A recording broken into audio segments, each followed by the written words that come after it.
म official economy किन भनिरहेको छु भन्दाखेरि केही कुराहरू म तपाईँहरूसँग राखौँ होला। अहिलेको ट्रेन्ड सरकारले भने पनि नभने पनि स्वीकार गरेको छ, अनअफिसियल इकोनोमी अत्यन्त तीव्र रूपले बढेको छ। अनअफिसियल इकोनोमी भनेको तपाईँ हामीले कमाउँछौँ, आर्जन गर्छौँ, आर्जन गर्ने पनि विभिन्न उपायहरू छन्। कहिले तपाईँको त्यो मोरल भ्यालुज, इथिकल स्ट्यान्डर्ड छ कि छैन भन्ने कुरा हामी सोच्दैनौँ, तर कमाइ गर्न सोध्छौँ। त्यो पनि छिटो कमाइ, थोरै लगानीमा, थोरै मेहनतमा धेरै कमाइ गर्ने प्रवृत्ति अहिले तीव्र रूपमा बढेको छ। यो सोसाइटीले खोजेको हो कि वा सोसाइटीले त्यसतर्फ उन्मुख गरेको हो, महिला छ यो अध्ययनको विषय हो र सोसियल इन्जिनियरिङमा यो कुराहरू अत्यन्त महत्त्वपूर्ण कुरा छन् र यसलाई तपाईँले अलिकति इन्टरभेन्सन नगर्ने हो भने हाम्रो इकोनोमीले ठुलो एउटा सेटब्याकको स्थिति हामी कल्पना गरेका छौँ। अहिले भर्खरै पनि तपाईँले सुन्नुभएको छ, झन्डै झन्डै 34 खरबको इकोनोमी हो हाम्रो नेपालमा। कुल आर्थिक क्रियाकलापको कुरा गर्नुहुन्छ भने 34 खरब चान्चुन छ।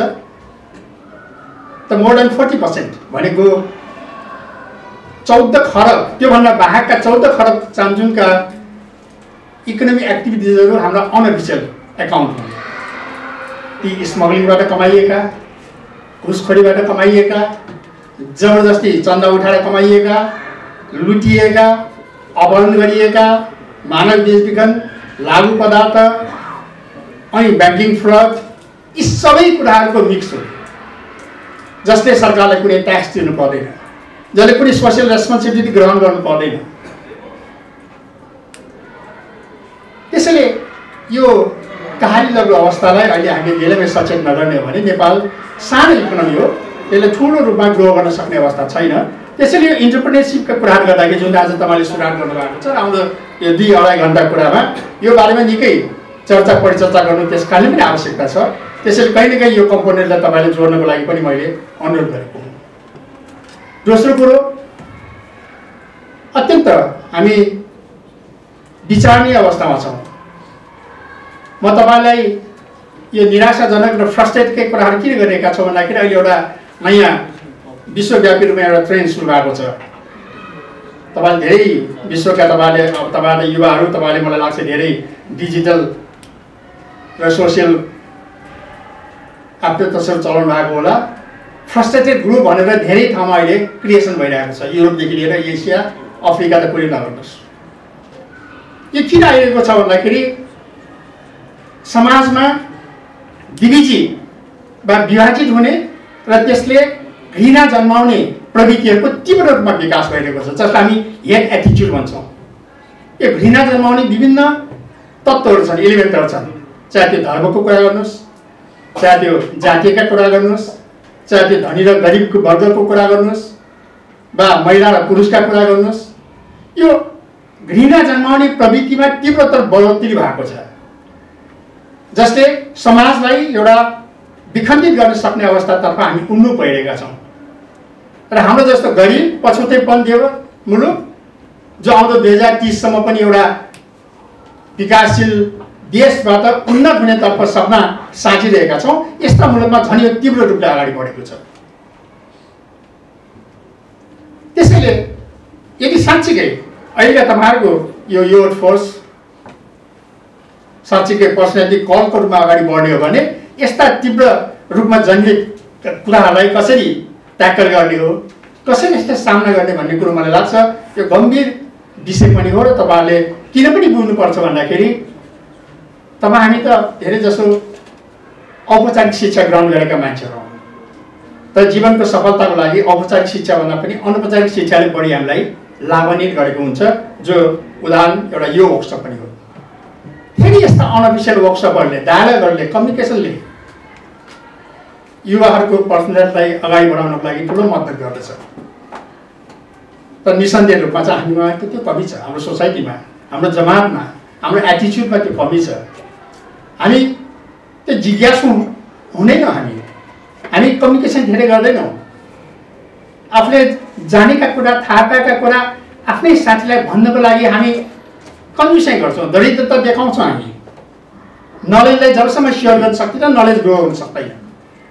यो नलेज बेस्ड इकोनोमीमा इन्टरप्रेन्योरलाई चाहिने भनेको सबभन्दा महत्त्वपूर्ण यही फ्याक्टर हो, तर हामीमा त्यो कमी छ। त्यो कम्युनिकेसन ट्रेन्डलाई, कम्युनिकेसन स्किललाई जबसम्म हामी विकसित गर्न सक्दैनौँ तबसम्म यो क्युरियोसिटी, यो जिज्ञासु वा के हो भन्ने खालका आकाङ्क्षा राख्ने कुराहरूमा ज्यादै नै कमी हुन्छ। एउटा हामीले पनि शिक्षा प्राप्त गर्दाखेरि एउटा मास्टरले जे भन्यो टाउको हल्लाएर बस्ने बाहेक हाम्रो प्रवृत्ति केही पनि छैन।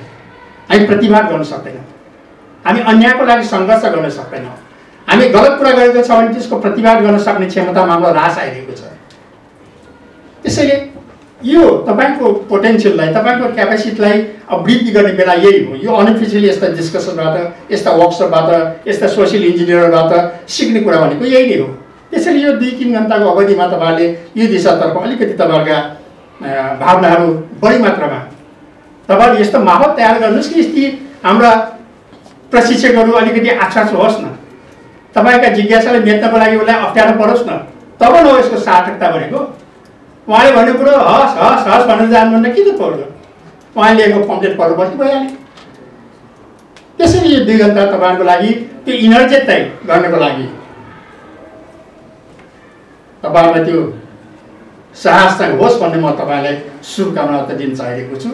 र बेसिकली तपाईँहरूसँग म निवेदन गर्न चाहन्छु, तपाईँहरू धेरै ठाउँ मैले सुनिरहेको छु योहरू यो रूपान्तरणको लागि सबभन्दा महत्त्वपूर्ण फ्याक्टर हो भन्ने कुरो सुनिरहेको छु।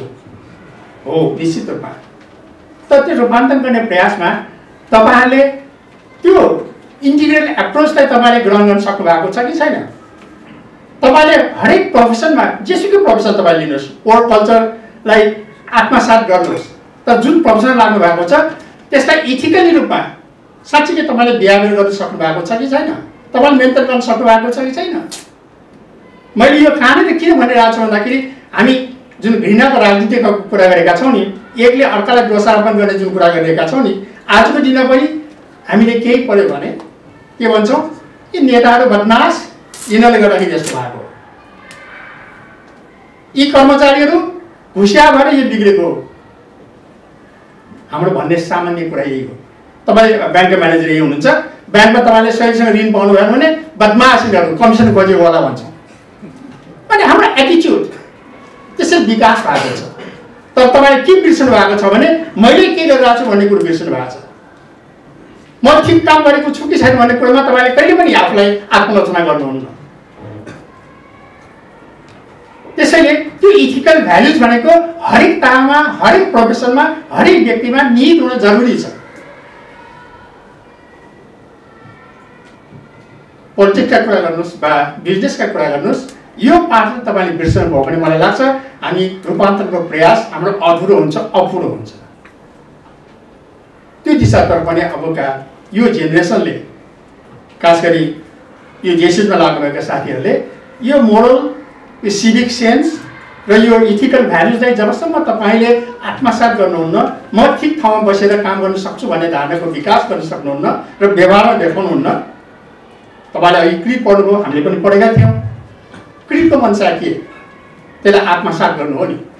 पढ्ने बेला बडो क्रिप पढ्ने, बिहेभियर ठ्याक्कै उल्टो भयो भने त के हुन्छ? त्यो क्रिप अनुसार हामी जान सकेनौँ भने, त्यो बाटोलाई पहिलाउन सकेनौँ भने के हुन्छ? तपाईँले एकछिन सोच्नुहोस्। त्यसैले क्या आत्मसात गर्ने बानीको विकास यो मुलुकले चाहेको छ। अहिले बडो सजिलो काम भएको छ, हरेक ठाउँमा समृद्धि समृद्धि समृद्धिका कुरा गर्छौँ। समृद्धि मैले भाषण गरेर आउने भए, तपाईँले सबैले नारा लगाएर आउने भए, समृद्धि त कहिले आइसक्यो नि। समृद्धिको लागि मेहनतको आवश्यकता छ, धेरै परिश्रमको आवश्यकता छ, धेरै योगदानको आवश्यकता छ। मैले अघि पनि भनिहालेँ, हामी सबैको एटिच्युड, म लगायत तपाईँहरूको एटिच्युड पनि आजै काम गरौँ, भोलि प्रतिफल पाउने आशाबाट हामी व्याप्त छौँ। धेरै ठुलो अपेक्षा गरेका छौँ, शीघ्र अपेक्षा गरेका छौँ, छिटो रिजल्टको अपेक्षा गरेका छौँ। हामी भन्दैन, मुलुक बन्नको लागि त सयौँ वर्षको आवश्यकता हुन्छ, सयौँ समय हामीले खर्च गर्नुपर्ने हुन्छ, योगदान गर्नुपर्ने हुन्छ। त्यसैले त्यो दिशातर्फ मलाई लाग्छ त्यो धैर्य कायम गर्न सक्ने क्षमताको विकास आजको आवश्यकता हो। यस्तै वर्कसपले यो हामीमा यो धैर्यको क्षमता वृद्धि गर्नको लागि, साँच्चीकै हामी बिहेभियरमा आफ्नो एटिच्युडमा चेन्ज गर्नको लागि पनि यस्ता वर्कसपले ठुलो मेहनत के हामीलाई मद्दत पुऱ्याउँछ भन्ने मैले विश्वास गरेको छु। त्यसैले यो विकेन्ड मनाएको सन्दर्भमा यो जुन आजको पहिलो दिनको तपाईँले कोर्स डिजाइन गर्नुभएको छ त्यो कोर्स डिजाइन गर्नेमा अलिकति तपाईँहरूको छलफल भएको छ भन्ने लाग्छ। तर जे आवश्यकता छ जुन प्र्याक्टिकली जान्छ त्यसलाई तपाईँले एप्रोच गरिदिनु भयो भने मलाई लाग्छ सबै वर्कसपमा भाग लिने साथीहरूले धेरै प्रतिफल प्राप्त गर्न सक्दथ्यो। यही नै हाम्रो अनअफिसियल एजुकेसन सिस्टमको महत्त्वपूर्ण पार्ट हो। र जहाँ चाहिँ इन्टरप्रेनरसिपको कुरा गर्नुहुन्छ भने अफिसियली भन्दा अनअफिसियली यस्तै खालका डायलगले कम्युनिकेसनले हामीलाई त्यो रिस्क बियर गर्ने क्षमता हाम्रो बढाउँछ। नयाँ नयाँ क्रिएटिभ आइडिया विकास गर्नको लागि त्यसले हामीलाई मद्दत गर्दछ। त्यही हो इन्टरप्रेनरसिप। त्यो दिशातर्फ तपाईँले सफलता प्राप्त गर्न सकोस्। र अन्तमा पुनः एकपटक जेसिज अभियानमा लाग्नुभएका साथीहरूले अब तपाईँहरूको जिम्मेदारी भोलिको दिनमा जुन अहिले मुलुकले साँच्चीकै भोग्नु परेको ठुलो समस्या भनेको गभर्नेन्स सिस्टमको अभाव हो र करप्सन प्रोन एरियाको जुन विकास भइरहेको छ त्यसलाई हामीले कसरी सचेतता गराउने हो, कसरी त्यसलाई रोक्न सक्ने हो, कसरी त्यसलाई इलिमिनेसन गर्ने हो, त्यो हाम्रो लागि सबभन्दा महत्त्वपूर्ण कुरो भएको छ।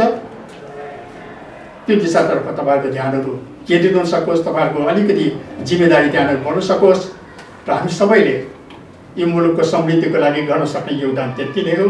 त्यो दिशातर्फ पोखरा जेसीले पनि आफ्नो भूमिका खेल्न सकोस्, यही तपाईँलाई शुभकामना व्यक्त गर्न चाहन्छु। धन्यवाद साथी।